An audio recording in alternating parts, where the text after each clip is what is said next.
ਸਤਿ ਸ਼੍ਰੀ ਅਕਾਲ। ਤੁਸੀਂ ਦੇਖ ਰਹੇ ਹੋ ਚੜ੍ਹਦੀ ਕਲਾ ਟਾਈਮ ਟੀਵੀ। ਪੰਜਾਬ ਅਪਡੇਟ ਦੇ ਵਿੱਚ ਤੁਹਾਡਾ ਸਵਾਗਤ ਹੈ ਤੇ ਆਓ ਇੱਕ ਰੁਕ ਕਰਦੇ ਹਾਂ ਪੰਜਾਬ ਦੀਆਂ ਕੁਝ ਖਾਸ ਖਬਰਾਂ ਵੱਲ।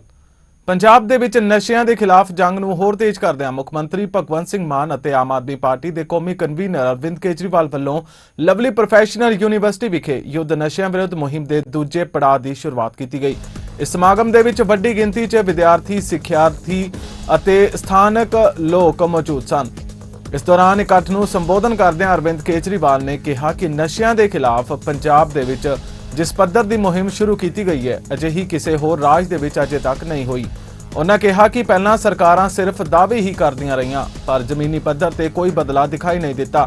केजरीवाल अते मान ने विरोधी धिरां खास करके बिक्रम सिंह मजीठिया ते निशाना साधते हुए कहा कि पहलां लोग इन्हां दा नाम लैण तो भी डरदे सन पर अज कानून अपना काम कर रहा है ते दोषियां नूं जेल दे पिछे सुट्टिया जा रहा है। आज बेहद खुशी का दिन है कि युद्ध नशे विरुद्ध की फेज 1 की शानदार सफलता के बाद आज फेज 2 की शुरुआत हो रही है। पिछले साल आज से लगभग 10 महीने पहले 1 मार्च 2025 को फेज 1 की शुरुआत हुई थी।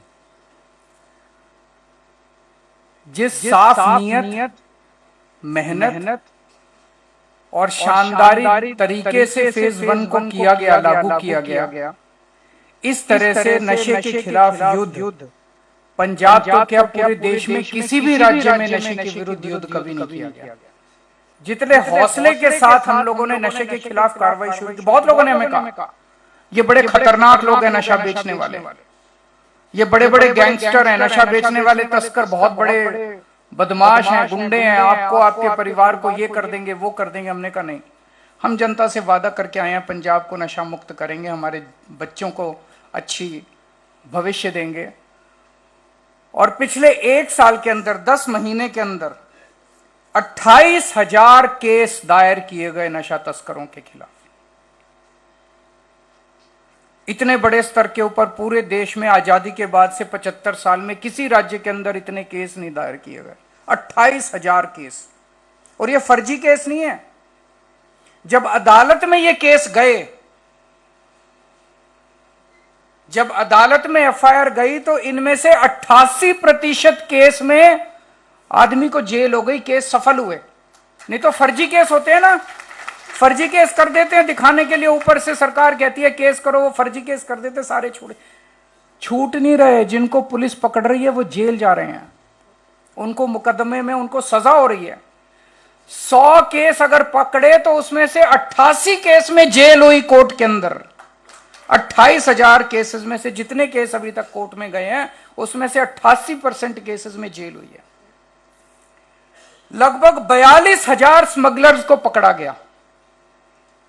इतने बड़े स्तर के ऊपर कोई नहीं पकड़ा, कभी नहीं, किसी राज्य के अंदर इतने बड़े स्तर के ऊपर नहीं पकड़ा है। 42,000 स्मगलर्स को पकड़ा गया, जिसमें से 350 ऐसे हैं जो कि बहुत बड़े बड़े स्मगलर हैं। ऐसा नहीं कि केवल छोटों को पकड़ा, छोटों को भी पकड़ा गया, बड़ों को भी पकड़ा। 350 स्मगलर ऐसे हैं जो बहुत बड़े हैं। आप लोगों ने आपके पिंड में भी हुआ होगा, आपके हल्के में भी हुआ होगा, आपके इलाके में भी हुआ होगा, जो इनकी प्रॉपर्टी थी, जो इन्होंने बड़े बड़े महल बना रखे थे, बंगले बना रखे थे, बिल्डिंगें बना रखी थी, दफ्तर बना रखे थे, इन स्मगलरों ने पहली बार सरकार ने बुलडोजर से उनकी बिल्डिंगों को गिराया है। लोगों को लगने लगा कि हां पहली बार एक सरकार आई है जो नशे के खिलाफ लड़ाई लड़ रही है। टीवी में चला, लाइव चला, कितने अभी भी चल रहा है, अभी भी ये काम चल रहा है कि इनके खिलाफ जबरदस्त कार्रवाई, बड़े बड़े। और जो सबसे बड़ा, जिसके नाम पे पूरे पंजाब में पता है कि सबसे बड़ा कौन था तस्कर नशे का, कौन था, उसका नाम लेने से लोग कांपते थे, प्रशासन कांपता था उसका नाम लेने से। उसको पकड़ के जेल में डाल दिया इस सरकार ने, आपकी सरकार।